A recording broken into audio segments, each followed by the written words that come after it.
Hello and welcome to day two of test match number four. We're joined with us with Michael Vaughan, but most importantly, let's just talk about England's day, which is definitely dominated by the spin duo of Hartley and Bashir, who bowled beautifully, a bit of a middle order collapse, but not before. Speaking about how in England rallied from 112 for 5 to 353. Michael, your thoughts on how they went about their day today, especially with the bat at the start?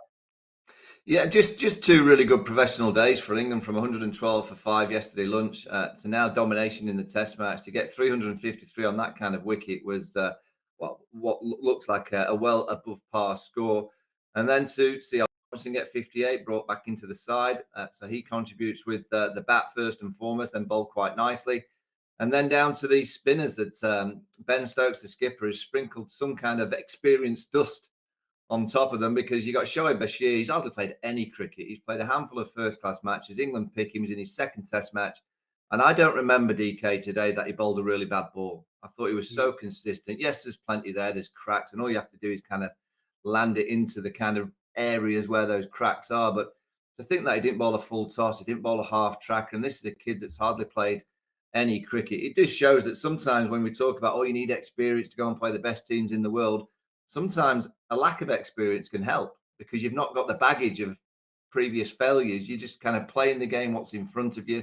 That tall release that he has it is a real danger on a pitch that's got plenty of cracks. So it's been a fantastic day once again for England. To be very fair to them, I thought Bashir and Hartley troubled the Indian middle order. A little bit inexperienced, but just the way you said it, Bashir hardly bowled a bad ball.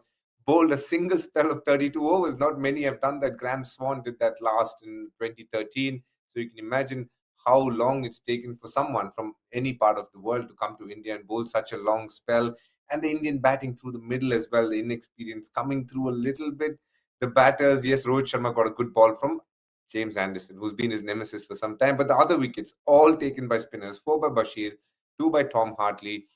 The one thing that the Indian batters, the new ones especially, Rajat Patidar, the Sarfaraz Khans, the Dhruv Jurels, you speak about them playing the sweep a lot more. Even that was not a great option on this pitch. Shubman Gill looked set before he got one to turn and obviously be given out LBW, and so did Rajat Patidar, who looked very nervous and very understandable. Someone who's trying to be part of that test team, gets another opportunity, the nerves coming through there. But I got to ask you this: as you were watching that test match on the TV, did you feel that a lot of what this India did was because of Stokes' brilliant captaincy, Michael? Yeah, I mean, I'll throw the question back at you, DK, about Ben Stokes and his captaincy, and you're there watching him kind of manoeuvre the field. But from the television, I thought again he had a genius day. He just first and foremost he throws the ball to Bashir, who's not been playing. He could have easily have thrown it to Tom Hartley. It took for India to get to near on 90 odd before we saw Tom Hartley come into the attack. Why did he do that? Because he wants to make sure that young player feels absolutely wanted in the team. So there's a bit of psychology in Ben Stokes' captaincy. I said that last year. I think he's English cricket's greatest psychologist. So he needs to earn not only his central contracts, he needs to put in an invoice for the psychology side of what he's delivering as well. And then his field manoeuvres, he never allowed India to settle. Sarfaraz Khan, he kind of played the field to him, then he put cover point back.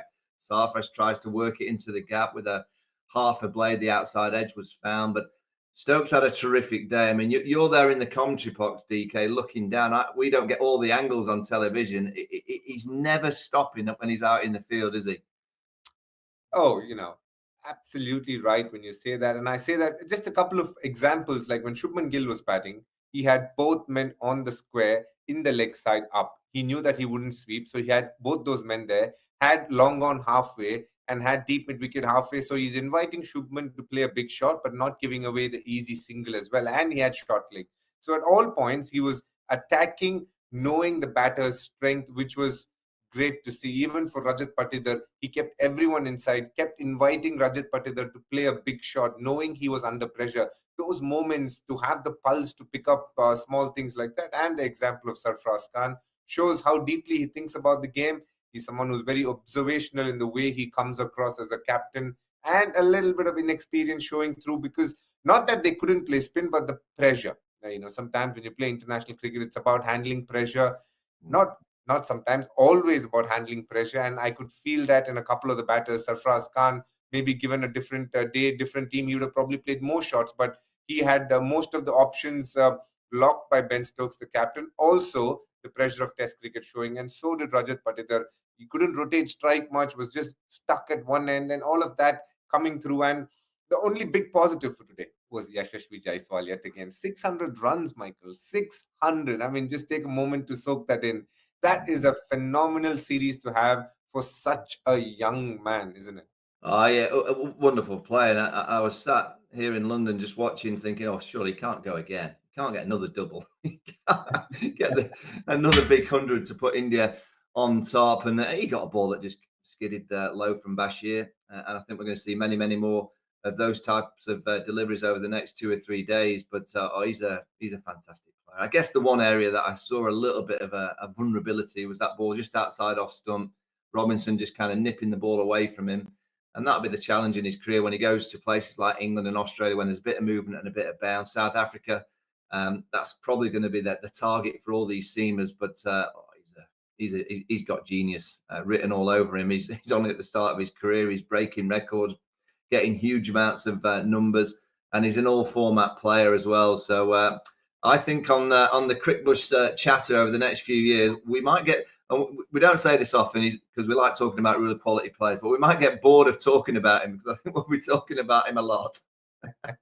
I mean, if a batter has a couple of double hundreds in a series and a 15 other test matches, you're bound to talk about him. But there's only that much you can use in terms of superlatives as well. I have run out of it, but also tells you how good the man has been. 450 plus scores, and in that there are 2 double hundreds. Just the hunger. You can see for him, every innings that he is playing for India means a lot to him. He's determined, doesn't want to give it away. Yes, he had that outside edge which you're speaking about, and the grey area of cricket right now with all the cameras around. Still, you cannot give a conclusive answer to that one. What are you giving that? Is that an out or not out? No, it's it was not out. It bounced just in front. But I will say that this game is still not England's way fully. I just think if India get another 50, they get to within 70, there's going to be a team that's going to get bowled out cheaply in this match. India will hope that it's England in the second innings, and Yashasvi Jaiswal is a real concern for England because whatever they ask India to chase in the last innings of the game, this kid is playing so well, and he's got that little bit of genius about him that even if they're chasing 300, 320, I think he's the kind of player that could chase anything down at the minute. So even though England are dominating the game, they're a long way ahead of India. Ben Stokes will never admit it because as captains you don't, but he'll go to bed at night thinking, "Oh, they've got Jaiswal." he could potentially chase down. You need one of those balls to just scoot through, isn't it, for him to get him out? Well, literally, the ball. That's what you do as a captain, as a player. DK, you go to bed at night. When we used to play Lara and Sachin, you used to sleep. Oh, please, that low ball that'll come. Please make sure it's one of those two. And that's what England will be hoping that the pitch does for Jaiswal in the second innings, because whatever England ask India to chase, I think he's the kind of player that could chase down anything. And speaking a little bit about why India are in this position, the 2 spinners, Tom Hartley and Shoaib Bashir. Before we go on to how well they bowl, a little bit of credit. Sometimes I feel the unsung heroes of the sport are the ones choosing players that go unnoticed. They come under the scanner a lot if the players don't do well, and that's the likes of the selectors, Director of Cricket, Rob Key. These are big decisions to be made, and they've taken the bold option, isn't it, to choose a Tom Hartley or a Shoaib Bashir with such little domestic cricket and stats to go by. Yeah, and we have to be fair. In the World Cup, England got a lot of their selections wrong, and they got criticised for it. Now, throughout this Test tour, they've got pretty much every decision right. And you're talking of players that, if you'd have said 4 or 5 months ago that Tom Hartley would be playing for England against India, everyone would have laughed him. Well, how's that going to be possible? If you just said, Shoaib Bashir in his second Test match will have a 4-for on day 2, having bowled 32 overs on the trot, they'd have just laughed. But Rob Key, Luke Wright, Baz McCullum, Ben Stokes, again, I don't know how much those two play in terms of selecting these kind of players because they won't have seen a great deal of them. So you have to give the credit to the likes of Rob Key and his analyst team and those kind of scouts that are working in the county game. Because they've picked 2 players out of nothing, and both of them have looked like they completely belong in a Test jersey for England. You've got to remember, all right, there's no Virat Kohli, there's no KL Rahul, there's no Rishabh Pant, so there's 3 world-class players that are not in this Indian back lineup. But you're born from the minute one when you come out of wherever you come out of playing spin. That's what you do in India. And you've got two young England spinners who just bowl finger spin. They haven't got mysteries. They haven't got Karoon balls. They haven't got all the different variations that Shane Warne used to talk about. They're just good, honest, orthodox spinners. That's why I said, and I've been quite vocal about it, this pitch brings England into the equation. The cracks, batting first clearly is an advantage, but I'm staggered with the pitch that India have played on to play against this England side. You go back to the first week in Hyderabad, there was plenty there for the spinners. I think that was down to the surface. The next 2 weeks, a little bit flatter. They found it more difficult. And now here in the fourth test, bat first and the right in the game. So I think the pitch is helping, but to bowl with so much control and to look completely at ease playing in your second test match, in particular for Shoaib Bashir, it's a remarkable story. True. Absolutely. I think he's been very, very consistent with his length. And that's one thing that you don't get from an inexperienced spinner. And that must be the most satisfying part of what we have seen England achieve today, the consistency in length from Shoaib Bashir and Tom Hartley, who's growing with confidence. And as we speak, he is the highest wicket taker in this series. And guess what? The next highest is Jasprit Bumrah, a fast bowler. That's how this series has panned out, Michael. Well, I tell you what, DK, what I love about Cricbuzz Chatter is usually you ask me about going into the hot spot. Today, it's the reverse. Let's go into the hot spot. Right, DK, I'm going to put you in the hot spot. You've just mentioned Tom Hartley's at the top of the tree in terms of a wicket taken in the series. So England's spinners, you have to be honest, have out-bowled India's spinners in this series so far. R. Ashwin is yet to get a fifer. What's gone wrong with the Indian spinners throughout this series?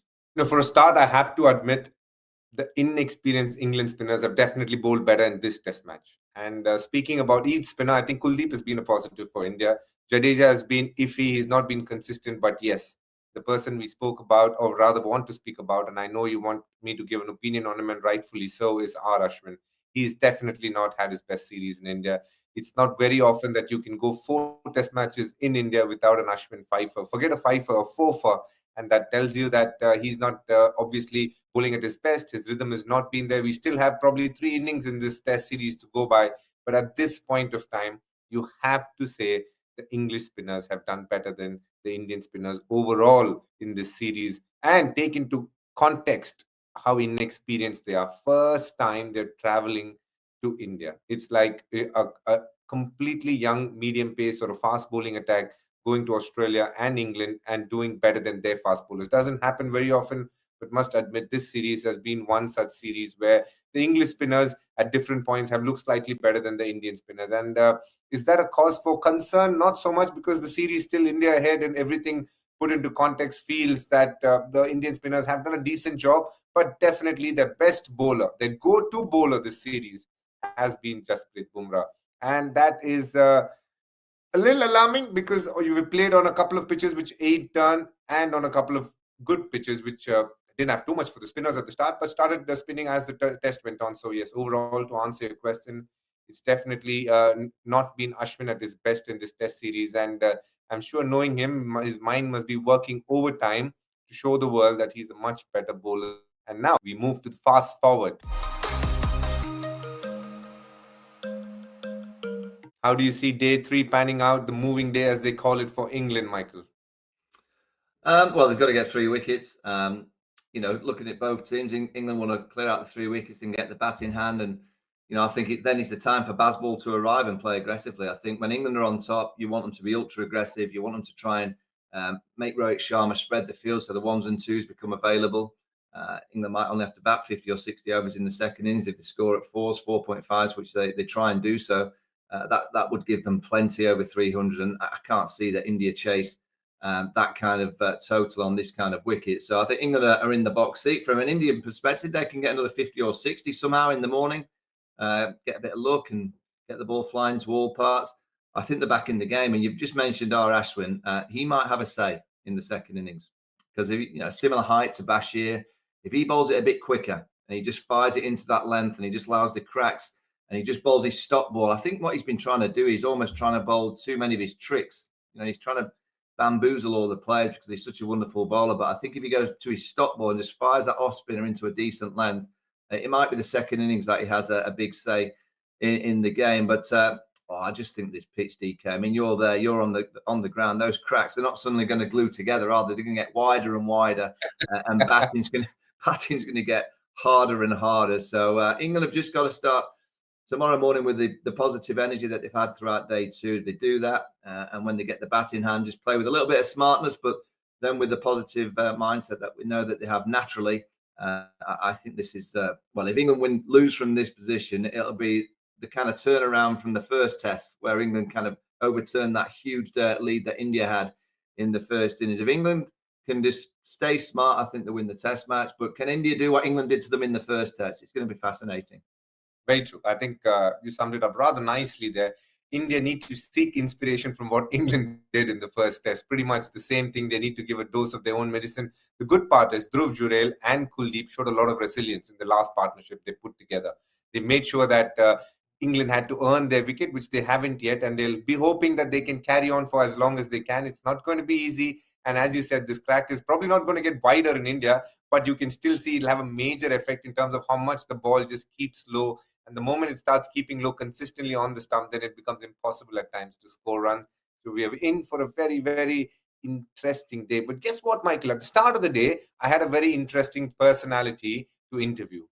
And, leaving the interesting interview aside, what really fascinated me is something that you don't have in abundance, which is a fancy hairstyle, Michael. Well, I think what England have done on this tour, they've not only taken a chef, it looks like they've taken a barber as well, and someone with plenty of dye. You've got Jimmy Anderson, he's got a little bit of some kind of substance that's going through his hair waves, and now Ollie Robinson, first time we've seen him in the series, and he's you're closer to me. It looks like it's white hair, which I'm pretty sure it's not natural, but it's nice to see a little bit of colour out there in the middle. Yep. And on that note, I think what India needs is a really colourful day, hoping for some wickets and some runs with the bat as well. We will come back to you at the end of day 3. It's been a pleasure talking to you, Michael. Take care. Thank you. Cheers, guys.